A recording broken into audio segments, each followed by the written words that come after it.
Hi, this is Baba, And Claire. and we're here to talk about how kindness helps us ask better questions. Because when we're kind, we don't ask questions like, why did you do that? But instead we ask, what happened? You see, why did we do that is very judgmental.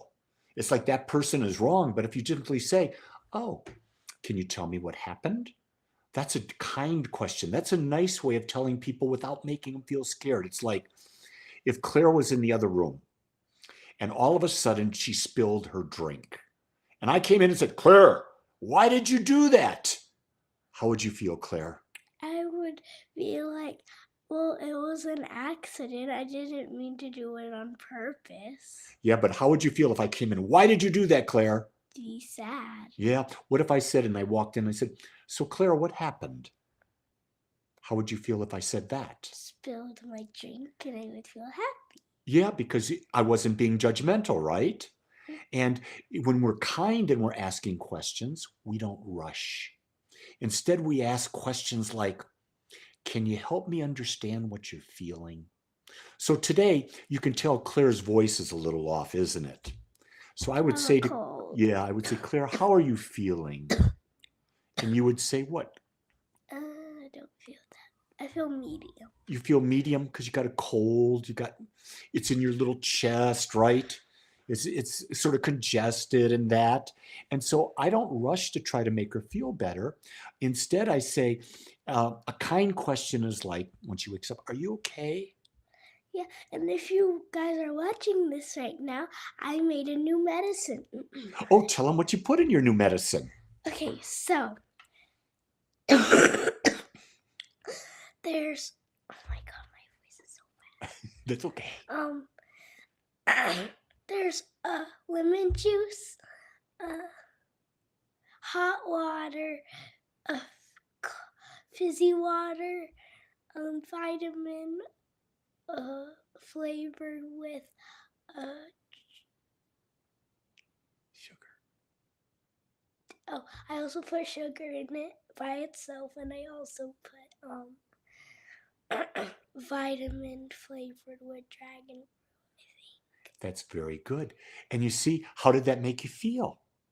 A little bit better. That's it. Do you notice how I said, how did that make you feel? I said, why do you think that works? And you see, right now, being kind is, I'm not going to be upset that Claire's coughing because Claire wanted to do the podcast and we're dealing with real life here. We're not dealing with being fake. One of the things that I want you to know that when we talk to you every day, we're doing this raw.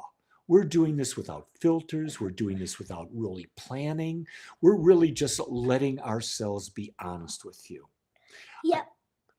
I can tell you that yesterday, when I went to a restaurant, a Thai restaurant, and I forget the name now, Achun maybe.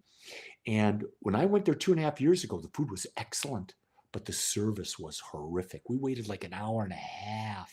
It's not bad. That's when we came to Nana's Dumplings. Well, we only waited like 10, the 15 first minutes. time. Oh, Okay. yeah? When we came to Nana's Dumplings the first time, it was like 2 hours. Oh, wow. And so, anyway, I know my son Matt went back again with his partner and Robert, and they didn't have a good experience. And I said to Matt, what was the name of that place? And I went back out of a fluke. And I went in and I felt very kind. I and I had a wonderful waitress, and I had my Thai noodle soup. And it came out within 10 minutes, and it was absolutely delicious. And the manager came over and said to me, so how was your experience? I said, today it was great. 2.5 years ago, not so much. She said, what happened?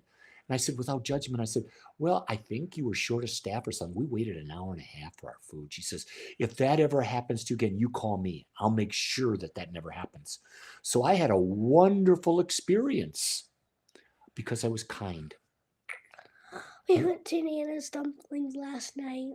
And did we have a good meal? Yeah, we got we got shrimp dumplings and like mini dumplings, which were called thumblings because they're the size of your thumb. Thumblings, I love that.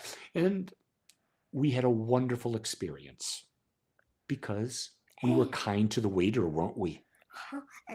And I thought the waiter was very handsome and nice. Claire likes that. Very handsome and nice. Yeah, but there was this one waitress that kept looking at me every time he came over. And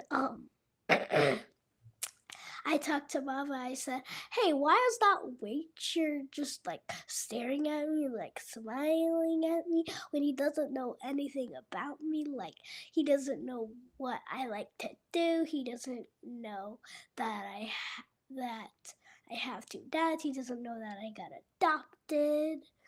He doesn't know anything about me." But here's what he did know. You wore a dress. You wore your fancy shoes last night. Your hair was up and you looked like a beautiful 7-year-old, didn't you?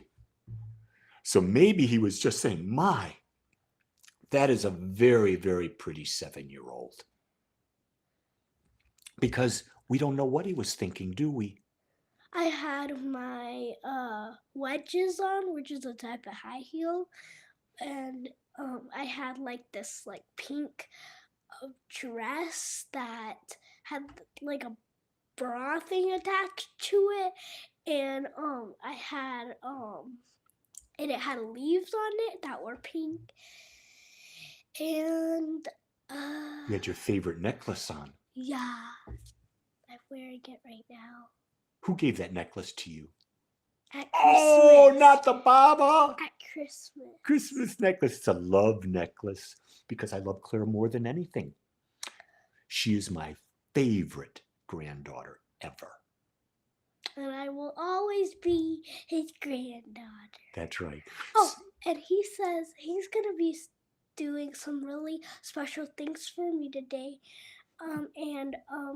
When I grow up. So today we're going to Ross and to buy a new dress for me when it's summertime and springtime, because it's getting close to that. And we're also going to go to Marshall's and buy some new shoes, but maybe, and buy a new dress there as well. And Nona says when I get married, he's gonna be my minister if he's still alive. If he's still alive, did you hear that? Well, with all the kindness in my heart, I want you to have a great day out there. So we want to wish you the very best from Baba. And Clarity with Claire. Much love, everybody. Have a great day.